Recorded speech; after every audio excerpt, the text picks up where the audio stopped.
The studio lights were already hot when Mark Wahlberg took his seat on Good Morning America, the kind of white-hot brightness that flattened shadows and made every blink feel exposed.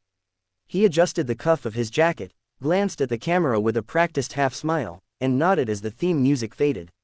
The morning had the smooth choreography of 1,000 broadcasts before it, crew members gliding just out of frame, producers whispering into headsets, the anchors exchanging the easy banter viewers expected with their coffee.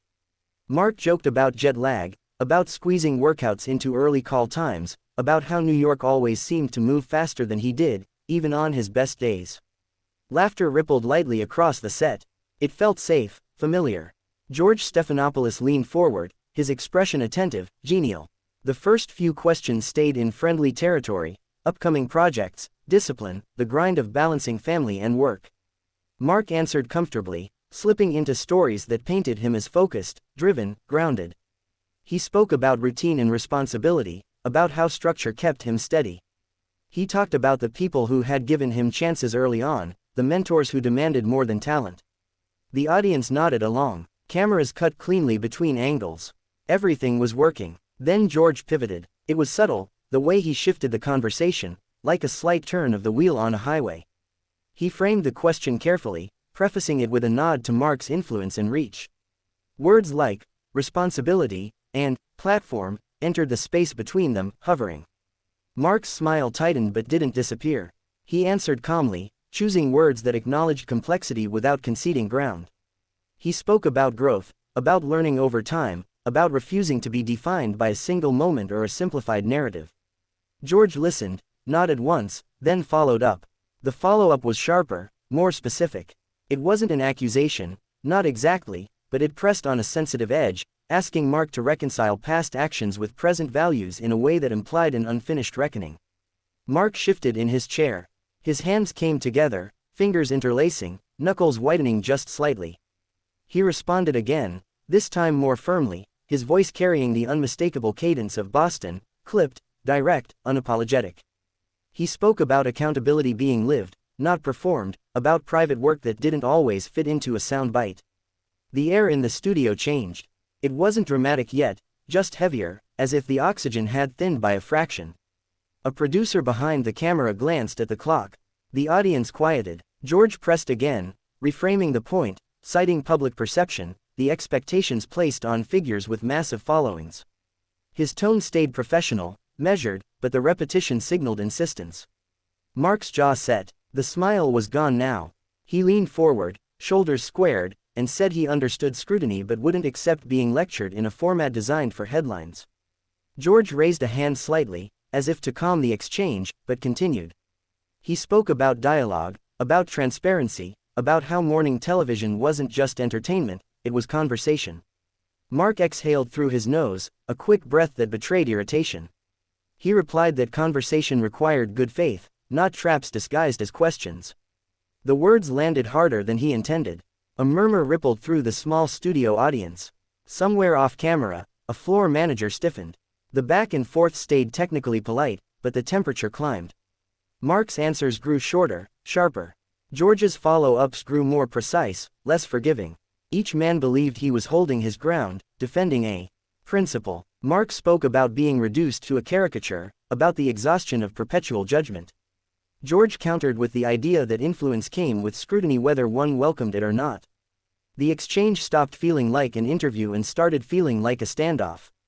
Cameras caught everything: the tightening of Mark's mouth, the way George's brow furrowed, the subtle glances exchanged by crew members as they sensed the segment slipping out of its planned shape. A producer whispered urgently into a headset, fingers tapping the rundown. The director hesitated before cutting away, hoping the moment would de-escalate on its own.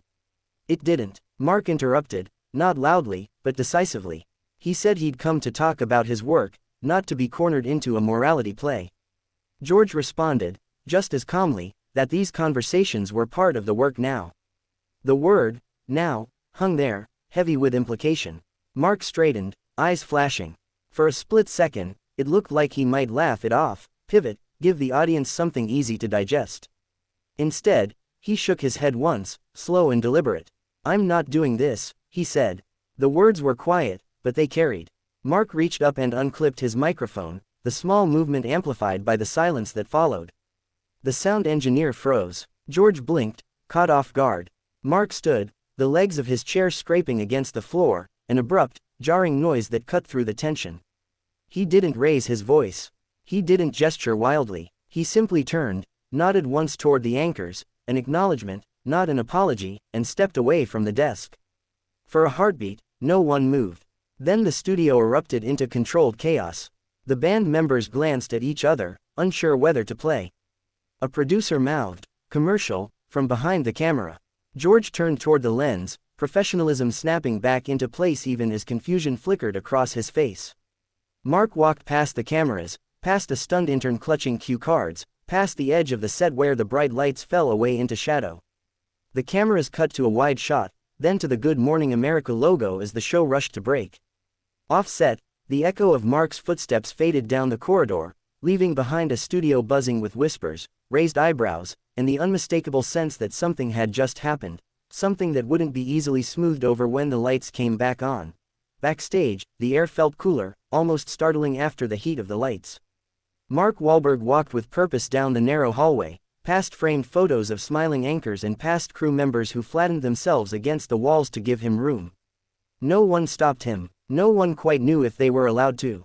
The sound of the studio, music swelling for commercial, producers calling times, bled faintly through the walls, already starting to feel distant. He reached a small holding area meant for guests between segments and paused, hands on his hips, breathing deep and steady. The anger that had flared so fast on camera was already burning down into something heavier, resolve mixed with irritation, maybe even disappointment. A publicist hurried toward him, phone in hand, eyes wide, asking softly if he wanted to talk, to issue something quick, to smooth it over before it spun out of control. Mark shook his head. "Not right now," he said. His voice was calm, final. "Let's go." They moved again, this time toward the exit. Along the way, a lighting tech murmured, "Sorry, man," without quite knowing why. Mark stopped, turned back, and gave him a brief nod. "Not your fault," he said. That small exchange seemed to puncture the tension more than any apology could have. The tech exhaled, shoulders dropping. Outside, the city greeted him with its usual indifference. Taxis honked, pedestrians hustled past, some already staring at their phones, thumbs scrolling. The morning sun reflected off glass and steel, sharp and real. Mark stood for a moment on the sidewalk, letting the noise wash over him. It grounded him. Whatever had just happened on television, life was still moving, unbothered. Inside the studio, the show limped back from commercial with the practiced grace of professionals who had learned to adapt in real time.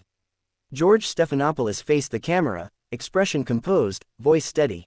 He acknowledged that the conversation had grown, spirited, thanked viewers for staying with them, and smoothly transitioned to the next segment. To the casual viewer, it might have seemed like just another awkward live TV moment. To the crew, it felt like a fault line had cracked open. In the control room, producers replayed the exchange in hushed tones, rewinding, pausing, dissecting every word and gesture. Was the question too pointed? Was the reaction too sharp? Should they have cut earlier? There would be memos later, meetings, lessons pulled from the chaos. For now, there was only the adrenaline hangover and the awareness that clips were already being ripped from the broadcast and pushed into the digital wild. They spread fast. By the time Mark's car pulled away from the curb, short videos were circulating online with captions that shouted certainty where there was mostly nuance. Wahlberg melts down on GMA. Actor storms off after tough question. The comments filled with instant judgments, teams forming in seconds. Some praised him for standing his ground, for refusing what they saw as a setup. Others criticized him for walking out, for avoiding hard conversations. The algorithm didn't care which side was right.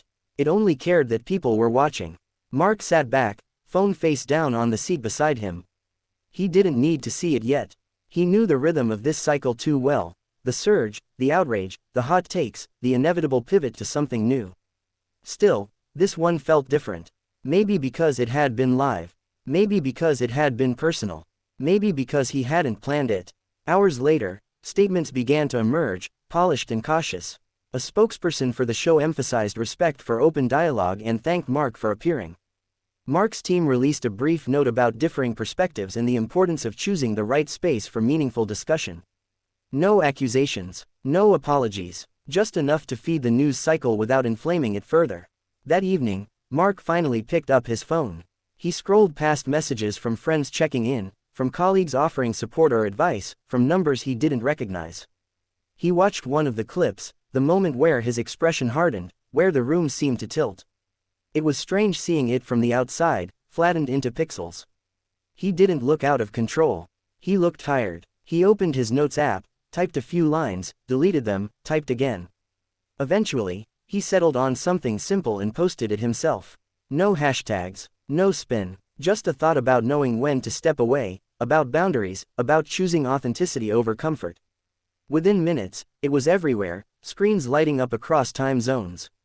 The next morning, the story had grown legs of its own. Cable panels debated tone and responsibility. Radio hosts replayed the audio, voices overlapping with opinion. Media critics wrote think pieces about the tension between accountability journalism and entertainment television. Some argued the exchange was overdue, others that it was mishandled. Everyone agreed on one thing: it had struck a nerve. George Stephanopoulos addressed it, briefly on air, again calm, again measured. He spoke about the importance of asking difficult questions and respecting guests, about live television being unpredictable by nature. He didn't take a swipe. He didn't escalate. The professionalism was unmistakable, and it earned him both praise and criticism, depending on who was watching. Behind the scenes, the moment lingered. Crew members replayed it in their minds, wondering if a different phrasing or a quicker cut might have changed everything. Younger producers talked about the pressures of live formats in an era where every second could be immortalized online. Veterans shrugged and said this was nothing new, just faster, louder now. For Mark, the days that followed were quieter than expected. Meetings resumed, scripts were read, work continued, yet everywhere he went, someone eventually brought it up, carefully, testing the ground. He answered honestly when he chose to answer at all. He said he believed in tough conversations. He also believed in context. He didn't regret leaving, but he didn't celebrate it either. As the week wore on, the outrage cooled, as outrage always does. New stories pushed the old ones down the feed. The clips stopped autoplaying. The panels moved on. What remained was less visible, the reminder etched into everyone who had watched live that morning. Live television, for all its polish and planning, is still a human endeavor. People bring their histories, their sensitivities, their limits into the frame. Months later, when the moment was referenced again, usually in montages about unforgettable TV clashes, it had already been simplified into a punchline or a lesson, depending on who was telling it. But for those who were there, and for Mark himself, it stayed more complicated than that. It wasn't just a walk-off. It was a collision of expectations, of timing, of two professionals holding fast to their own sense of responsibility. And somewhere between the studio lights and the city street outside, between the question and the answer that followed, a line had been drawn, not loudly, not dramatically, but clearly enough to echo long after the cameras stopped rolling.